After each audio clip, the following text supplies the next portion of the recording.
One of the things that I normally also say and that I've learned is I've learned to dim people's applause. Because one of the things that happens, if you are able to be governed by the applause of men, you will always want for them to consistently clap. And when they are not clapping, you will put up a post and pull it down. I've always monitored this. People tend to want to be in their own pity parties, and so they clap for each other within their own cocoon. But then you don't get to a certain level. When you get to a certain level and pass the glass ceiling, then you become an enemy of the people. You're no longer bound by what people think. You're no longer bound by what people say. You're no longer bound by what will they say. What will they say about my dress? What will they say about my success? What will they say about my house? What will they say about... It doesn't matter.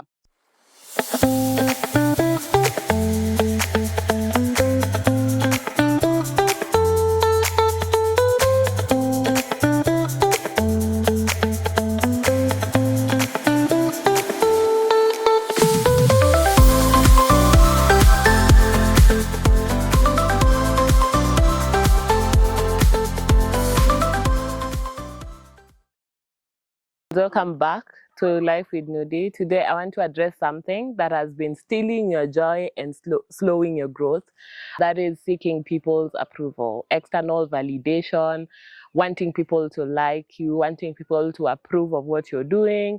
And it's something that I struggled with for many years, and I thought I would come on here and chat about it in a way that is relatable to most women, because I think it's basically a women's thing. There was a time I mentioned that it is very easy for you to bump on applications, like from an employer perspective, bump on applications where men have not qualified, but they sign up for the job and apply. But women always want to satisfy everything before they can actually apply. So I think it's basically a women thing that I wanted to address today. So before we move, click like, share, subscribe, all those good things, so that this video reaches more people. So we'll start with the first one.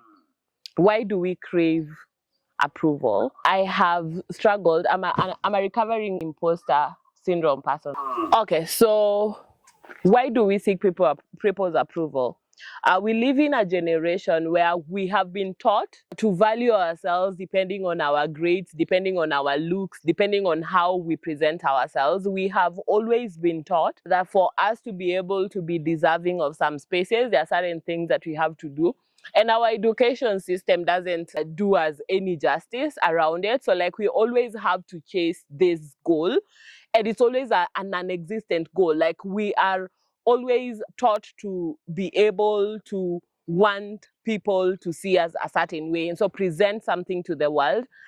And a lot of times you find that even the people that you want to present your best foot forward to are not there yet. And so it's a never-ending game. So one of the things that I've learned over the years is to be able to self-advocate, to be able to shout about what I'm doing, shout about the things that I'm doing. And it's something that I learned just because even that act on itself makes you an enemy. People look at you and ask, like, why are you always like over here telling us about A, B, C, D, E, F, as if you are the one who's managed to do it the first time. And I remember like it started for me when I finished law school, I finished Moi University, and everyone that I was with in class was going on to KSL and to practice, and that was the goal. Like that was the goal. And so a lot of times I would look at myself and I'll just look at myself as a complete failure. And the society also did that a lot. So like people would want to put you down. So you go forward and then they want to bring you back. You go forward and then they want to bring you back. And I think especially for women, it's done so that we are put in our place, so that you know where you sit and where you should be, that you usisumbue watu, weka tu kwa hiyo kona yako. And so the society frowns upon women who, and generally people who want to be able to self-advocate, people who want to be able to just put their success and their wins out there. And it took me a long time to even come to the realization, and I'm a recovering imposter syndrome person. Like, I suffer from imposter syndrome. But I got to a place where I began to realize that everyone else is struggling. Everyone else is struggling. And a lot of times the people who pull you down the most are the people who struggle the most. So I'm on a journey of learning how to decenter external validation so that it does not steal my joy, so that it doesn't stunt my growth, so that it doesn't be the thing that I seek for when it comes to my internal self. Like, I don't need for people to clap. One of the things that I normally also say and that I've learned is I've learned to dim people's applause. Because one of the things that happens, if you are able to be governed by the applause of men, you will always want for them to consistently clap. And when they are not clapping, you will put up a post and pull it down. You will put up a comment and pull it down. You will always want to be able to see how many people are clapping, how many likes are there.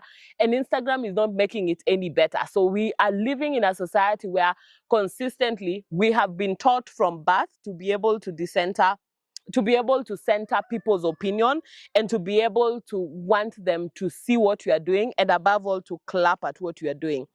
So why do we need to decenter external validation? Why do we need to decenter people's opinion and not make them what we go back to when it comes to our life? So one of the things that I've learned to do is to be able to acknowledge my wins privately and publicly. And I said privately just because it's not a matter of what people are saying about it. It's not about what people want me to do. It's about what I want to do myself. And so I acknowledge my wins and I shout about my wins, whether people are clapping or not, and they will not clap. And part of the reason why people don't clap when you win is because they have their own internalized, I don't know whether to call it hate or just when your life is not going great, you always find that when people are doing well, you sort of take it personal. It's like, it was supposed to be mine, and then now akonayo, sasa akonayo aji. And all these things are always central in terms of how people clap at you and how people look at you. So it's not necessarily that you're not doing the right thing. It's not necessarily that what you're doing is wrong. It's not necessarily that, like, when people don't like your picture, that your picture was not good. It's not a must that when people don't like your post, that your post was not great. It is basically because of their own insecurities. And a lot of times we tend to want to judge things by how many clicks we get. And I've always monitored this. People tend to want to be in their own pity parties, and so they clap for each other within their own cocoon. But then you don't get to a certain level. When you get to a certain level and pass the glass ceiling, then you become an enemy of the people. So one of the things that you need to do, and one of the things that I have been doing, is to be able to put myself out there and to be able to celebrate my wins. It doesn't matter if you're clapping or you're not clapping. I'm clapping for me. I am my only competitor. You're not my competitor. I'm not looking at your journey. I am looking at mine, and based on mine, I'm doing pretty well. And it doesn't matter what you think, I am doing pretty well. So I've learned to be able to say, I did that and I did it. And it's not even from a cocky perspective. It's from a place of understanding that it took a lot for me to get there, but then I did. And because I did it, there is nothing that you can say, there is nothing that you can do to invalidate the fact that I am successful in my own right. I did what I didn't think I would do. I managed to accomplish what I didn't think I would accomplish. And it doesn't matter whether you think building a house is not like something like, because you see, there's also journeys like that. There are people who they've grown from generational wealth. When you're celebrating your small win, they're like over there looking at you as, hey, Kwani, what's wrong with them? But for me, I've learned to be able to make my only competition me.